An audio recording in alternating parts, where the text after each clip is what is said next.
this wider perspective, so much of what we do to each other must have the rest of creation shaking their heads in disbelief.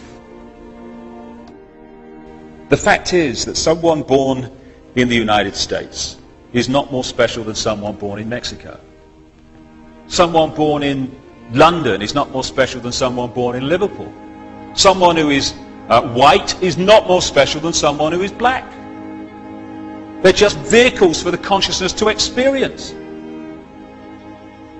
If you go down to the seashore and you pick up a droplet of water in your hand, how can anyone say that that droplet is any more or less special than all the other billions and trillions of droplets you see in the ocean before you?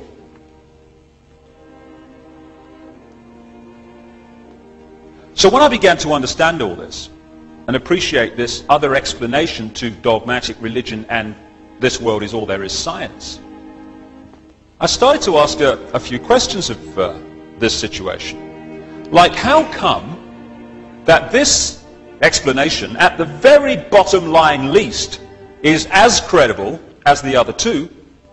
How come the other two get guaranteed airtime, often no questions asked, here's your airtime, say what you like, and the alternative to both of them is ridiculed, condemned, or suppressed by reflex action? The answer that I came up with was that clearly some people don't want the public to have access to this information. But who and what and why? And I began to ask other questions. Like, I don't know about you, but I've met a lot of people in my life, and I can't, to my knowledge, recall anyone who wanted a war, who had any interest in wars, who felt that wars were anything but horrific and to be avoided.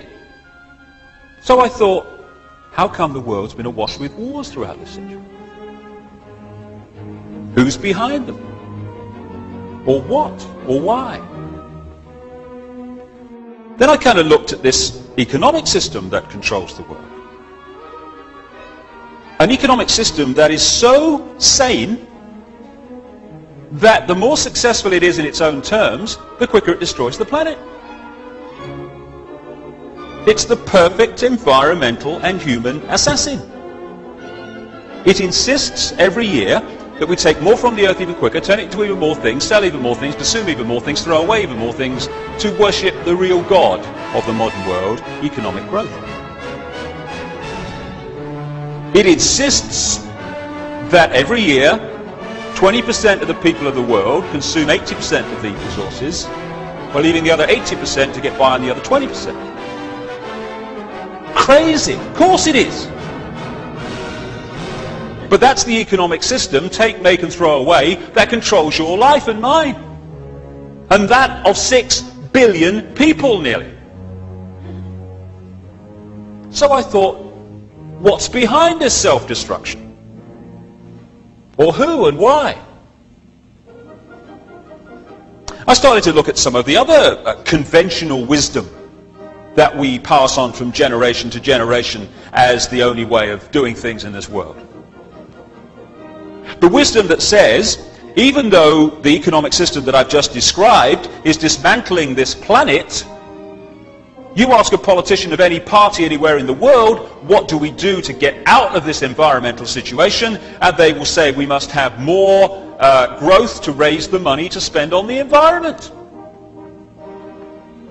If I said to you the way to put out a fire is to pour more petrol on it, you'd say he's out of his mind. But that's what the politicians are saying when they say about more growth to sort out the environment. It's conventional wisdom that it's fine to treat animals as mere commodities, to be made as fat as possible, as quick as possible, on as little food as possible.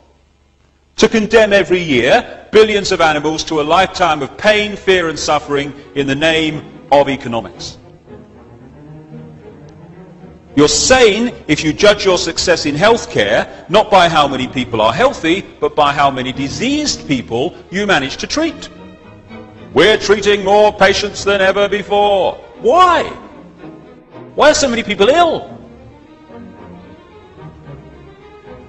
It's conventional wisdom that rising house prices are a sign of economic success when thousands are homeless because they can't afford them. You're sane if you think it's fine to support a system that is so successful that every year it turns out more suicide, alcoholism, drug taking, homelessness, pain, stress, fear and suffering in all its forms. We'd be in real trouble if this system wasn't working, wouldn't we? That is sanity. But it's the ultimate insanity. So who's behind it? Or what and why? I began to realize too that against the background of this utter self-destruction, on this same planet is stunning wisdom. And I began to see also that there is a great difference between cleverness and wisdom. They're not the same thing. This system's very clever, but it isn't very wise, and it's the lack of wisdom that is the problem. And I began to see that what we call wisdom is often not found in this state-of-the-art letters after their name system. It's actually found in the native peoples that this system would see as backward. Piece of Native American wisdom, what have become known as American Indians. When you have cut down the last tree and poisoned the last river, you will know that you cannot eat money. That's wisdom. And there's another piece of very famous American Indian wisdom. In 1854, the American government made an offer for Indian land. And under the system that I've been talking about, and the attitudes and the values that are indoctrinated into us, what should have happened is this chief should have said, right, well, I'm on a winner here, because it's a seller's market. I never put it on the market, therefore I'm in the driving seat. So what I'll do is duck and weave, and I'll crack on. I don't want to sell, get them to push up the price, and at the moment that I think they're going to pull out, I'll put out my hand and say, you've convinced me. And people will think, oh, what a great businessman he is, that chief. Fantastic. Be something in the city, he will. But there's another value system on this planet also. A value system that said this in terms of this chief. How can you buy or sell the sky? We do not own the freshness of the air or the sparkle on the water. How then can you buy them from us?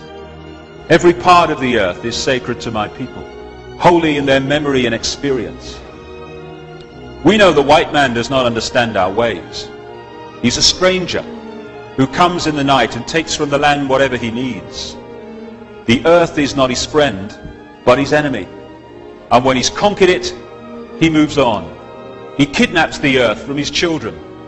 His appetite will devour the earth and leave behind a desert.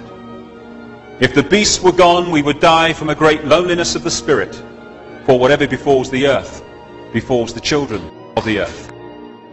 It's sobering to think that those words were spoken in 1854, when you look what has happened since.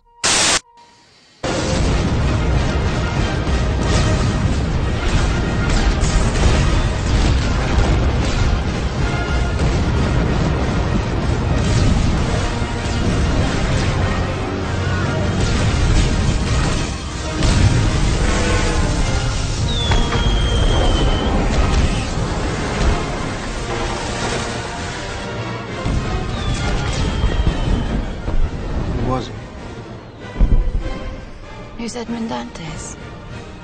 And who's my father? And my mother? My brother? My friend? Who is you?